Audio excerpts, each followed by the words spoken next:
this was a crazy fight between Mauricio Lara and Emilio Sanchez on the Martinez Chocolatito undercard.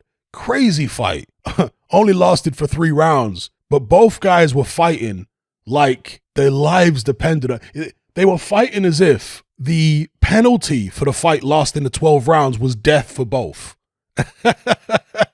That's how they were fighting, bruv. Unbelievable. Absolute wild swings all over the place.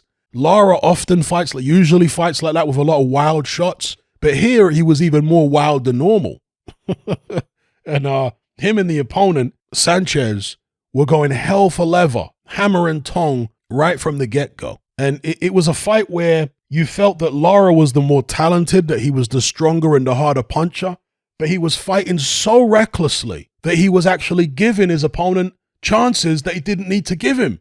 I mean, when I talk about reckless, this is like as reckless as you could possibly imagine to be. It's just unreal. It's literally pub car park stuff from these two. And it was hilariously entertaining. I'm not complaining there. I'm saying it was entertaining, but it was bizarre seeing such a wild fight between these two guys. Again, like I say, especially Lara, who didn't have to be that wild. He didn't have to be that reckless. And he got himself caught and buzzed several times because he was that reckless. But ultimately, it resulted in a spectacular knockout at the end of the 3rd round where he slumped Sanchez in the corner beneath the turnbuckle. Unbelievable KO. And he was actually buzzed himself moments before that. So, yeah, wild fight. I just wanted to give my little 2 cents on it. Now, he is talking about a 3rd fight with Josh Warrington. I don't think Warrington wants smoke with this guy. That's just my view. I give Warrington all the credit in the world for going back in there a 2nd time with him. But even that 2nd fight, I think Warrington felt the power and knew that there was impending doom.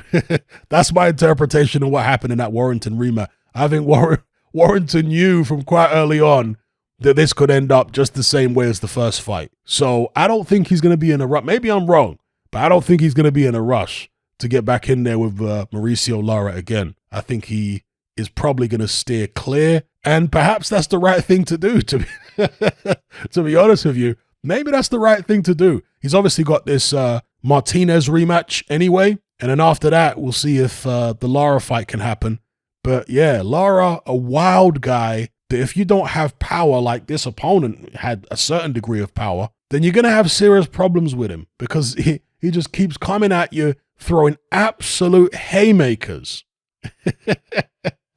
And those haymakers take a toll, just as Josh Warrington could tell you from the 1st fight. It takes a toll on you. He's not just hitting you in the head, he's hitting you in the arms, he's hitting you in the body. He's loaded up on everything and throwing with maximum power on a regular basis. So, yeah, let me know what you guys thought about the fight in the comments below. You know, from a technical point of view, Lara is often poor, but because of that power, because of that strength, he can overcome technical deficiencies and the technical superiority of people like Josh Warrington, who is technically better than Lara. There's no doubt he's technically better. But again, that punching power, that physical strength, you know, let me know what you guys think in the comments.